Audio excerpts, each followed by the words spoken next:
You pull the towels out of the machine, and the smell is already there. That sour, damp, wet cloth smell, and you only washed them an hour ago. So you run them again. A second wash, a third rinse. You add more detergent, a little more softener, because more must be better, and they come out still carrying it in every fold. Here is the part nobody tells you. That machine cost you $600 or $700, and it is not broken. It is clean where you can see it and rotten where you cannot. Go and open the door right now. Take that rubber seal and pull it back toward you. Look in the fold underneath. That gray-black slime. That is what you have been washing your clothes inside for months. And every $8 tablet on the store shelf is selling you a cure for a thing you could have stopped for free. No chemicals. I mean that plainly. What cleans this machine is white vinegar, warm water, 1 drop of dish soap, and an old toothbrush. That is the whole arsenal. Nothing that stings your eyes in a closed laundry room.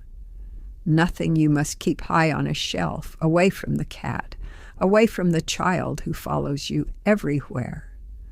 The strongest smell in the room will be the vinegar, and it fades within the hour. And then I will show you the one product the makers hope you buy instead, and why you will almost never need it. My name is Maya Sato. I am 58, and I kept a wooden house through 40 rainy seasons in the mountains of Nagano, where the damp comes up through the floorboards, and mold will take anything you let it have. I have fought it every June of my life. A washing machine holds no fear for me. It is only one more dark, damp box that wants to turn. So here is the whole system, start to finish. The empty drum, the hot vinegar cycle, the rubber seal in its hidden fold, the little trap door at the floor, the filter behind it, the soap drawer taken apart, the chute it sits in, and then the 3 small habits that mean you only ever do this once. 6 things to clean, 3 things to keep doing. Everything you need is already in your kitchen and under your sink. A bottle of white vinegar, a little dish soap, an old toothbrush, a few cloths. Do this on a Saturday morning for less than the price of 1 bottle of spray, and that sour smell does not come back next week. It does not come back at all. Now, one thing, and then I let it be. Everything I do in this house, the small habits, the old repairs, the things I make instead of buy, I have kept in one place. If you want to run a whole home the old way, not just this one machine, it is all waiting there. I will not mention it here again. If you want it, the link is below. Let me start with what most people get wrong, because if you do not understand this, none of the rest will hold. When your laundry smells, you think the drum is dirty, so you do the natural thing. You use more soap. You use hotter water. You pour in more softener, and you are feeding the problem. Here is why. A front-loading machine uses very little water, and it seals shut like a jar. After every wash, it stays warm and wet and closed for hours. And all that extra detergent and softener you pour in never fully rinses away in so little water. It leaves a sticky film. That film, warm and wet and fed after every load, is where mold grows. It grows first in 3 places you never look.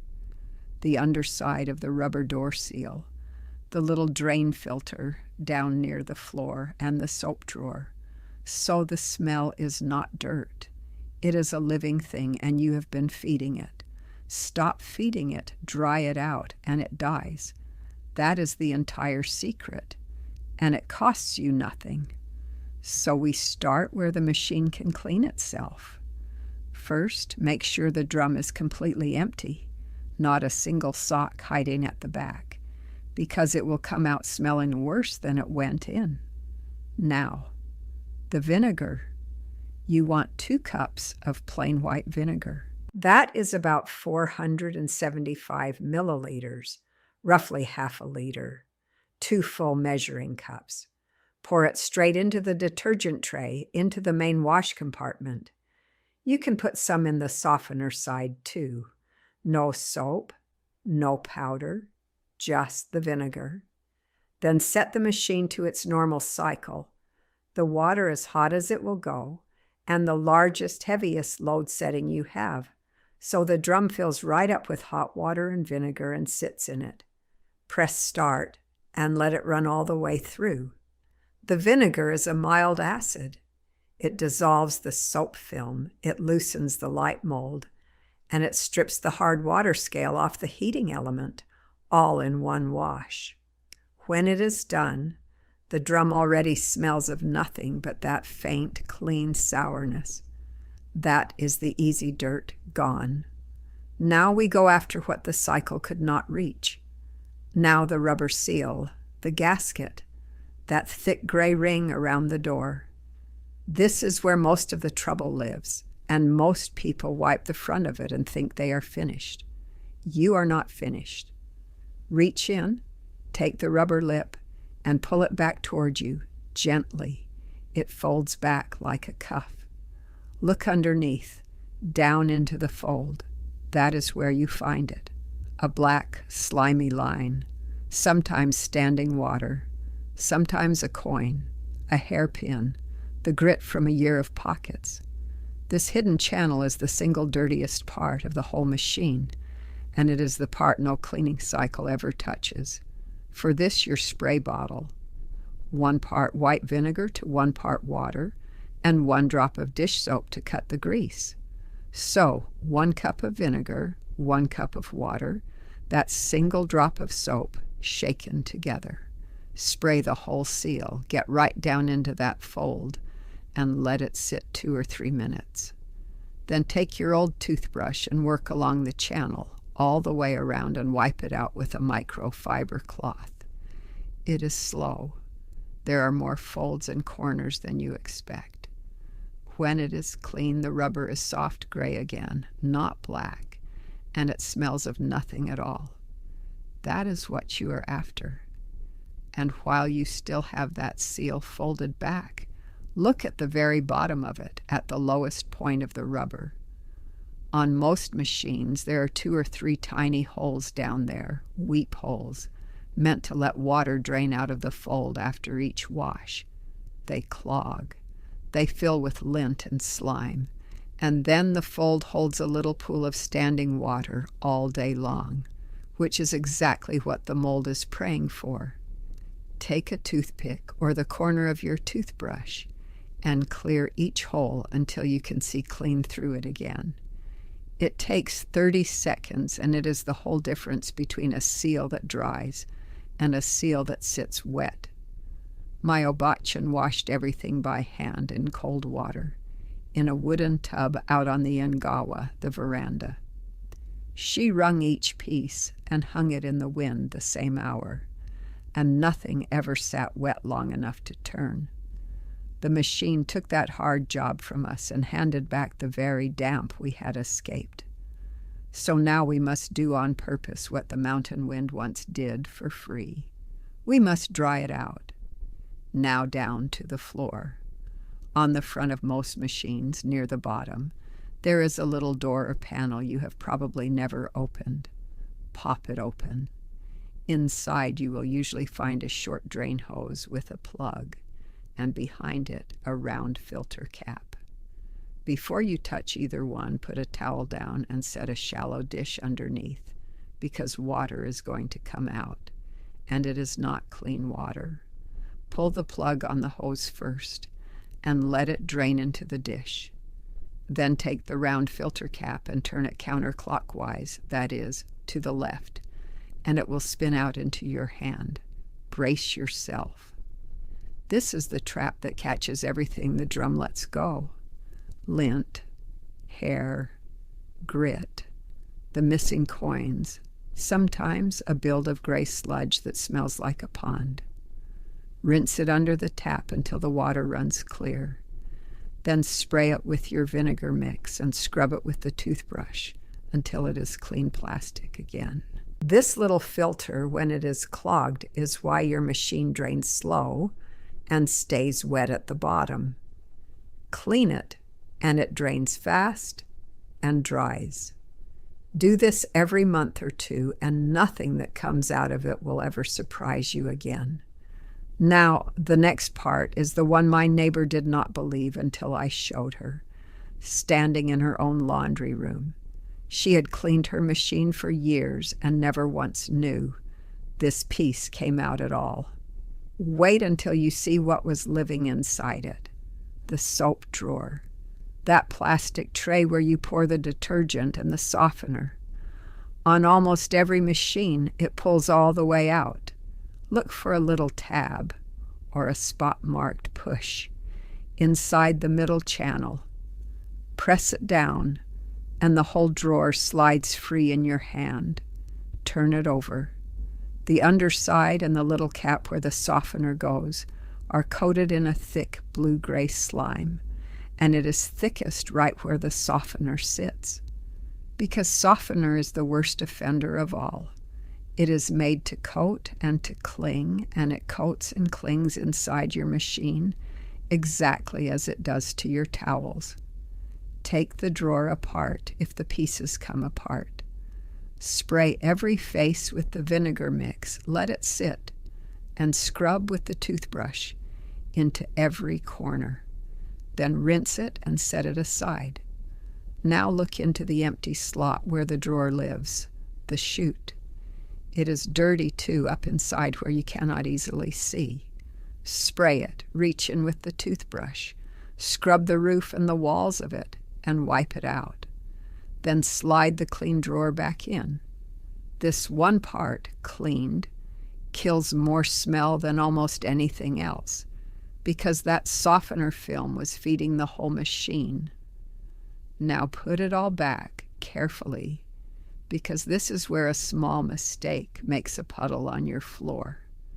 The filter goes back the same way it came out. Set it in the hole and turn it clockwise to the right until it is firm and will not turn any further. Not loose, firm. Then push the little drain hose plug back in and make sure it is seated tight all the way, or you will find water on the floor after the next wash. Then close the little door. That is the step everyone rushes and everyone regrets. Take the extra 10 seconds now. When you have done all of this, you may still see some gray staining low on the rubber in the deepest part of the fold, where the mold has actually stained the rubber itself, not slime anymore. Stain. And this is the exact moment the shelf at the store is waiting for. There is a product for precisely this, a mold and mildew stain gel. You smear it on, you leave it 3 to 5 hours, you rinse, and often you must do it a second time. It works. I will not pretend that it does not, but understand what it is. It is an expensive cure for a stain you only ever got by skipping the 3 free habits I am about to give you. The makers have known for 50 years that a dry, wiped seal never stains. But a seal that never stains does not sell a gel every few months at $8 or $10 a tube. So keep one, if you like, for the single stain already set deep into old rubber. But once you do the next 3 things, you will buy that tube once and then never again. And there is one more thing upstream of all of it that decides whether any of this ever comes back: the soap you use every single wash. Nearly everyone uses too much. The line printed on the bottle is generous because generous sells soap, and a front loader needs far less than the old top loaders did, since it uses far less water. Extra soap does not wash cleaner. It cannot rinse away in so little water. so it stays behind, as film, as food for the mold. Measure to the low line, never the high one. For a normal load, that is often a single tablespoon of liquid detergent, not a full cap. And the fabric softener, the worst offender of all, you can leave behind entirely. Pour 1 cup of plain white vinegar, about 240 milliliters, into the softener drawer instead. It softens the cloth, it cuts the static, it rinses clean, and it leaves nothing for the mold to eat. Less soap, no softener, and you have starved the problem right at its source. So here are the 3 habits, and these are the whole reason you only ever do the big clean ones. The first, after every single wash, take a dry cloth and wipe the rubber seal all the way around and into the fold. 10 seconds. You are simply taking away the standing water, and without water, the mold cannot even begin. The second, when the wash is done and the machine is empty, leave the door open, not closed, open or propped with a little magnet if it swings shut on its own so the air moves through and the drum dries out instead of sitting warm and wet and sealed for hours. The third, once a month, run that hot vinegar cycle, 2 cups, empty drum, hottest water, before anything can build up again. Wipe it dry, leave it open, run the vinegar monthly. Do those 3 small things, and the gray film never comes back, and you never buy the gel or the tablets or the spray ever again. So let me say the whole thing once more, slowly, so you can write it down. For the cleaning cycle, 2 cups of white vinegar, which is about 475 milliliters, poured straight into the detergent tray. Run on the normal cycle, hottest water, largest load, empty drum. For the scrubbing spray, equal parts vinegar and water. So 1 cup of vinegar and 1 cup of water. That is 240 milliliters of each, plus 1 single drop of dish soap, shaken together in a spray bottle. That 1 bottle cleans the seal, the filter, the drawer, and the chute, with plenty left over for months of wiping. Your tools: 1 old toothbrush, a few microfiber cloths, and a shallow dish. And the 3 habits: wipe the seal dry after every wash, leave the door open to dry, and run the vinegar cycle once a month. That is the whole method, start to finish. By next weekend, you open that machine and it smells of nothing. Not vinegar, not mold, not perfume. Nothing. Which is exactly what clean smells like. Your towels come out and they stay fresh in the basket. And the whole thing cost you about $2 of vinegar and a single drop of dish soap the first time, and almost nothing every time after that. So tell me one thing. When you pulled back that rubber seal for the very first time and looked down into the fold, tell me what you found in there. I truly want to know. I read every one. And next time, I will show you the thing my Oba-chan kept in a small cloth bag in every drawer and closet in the house for 40 years, so that nothing ever smelled of damp. A handful of something from the kitchen, an old newspaper, and one thing you would never think to put anywhere near your clothes. Until next time, waste nothing. Take care of your home, and it will take care of you.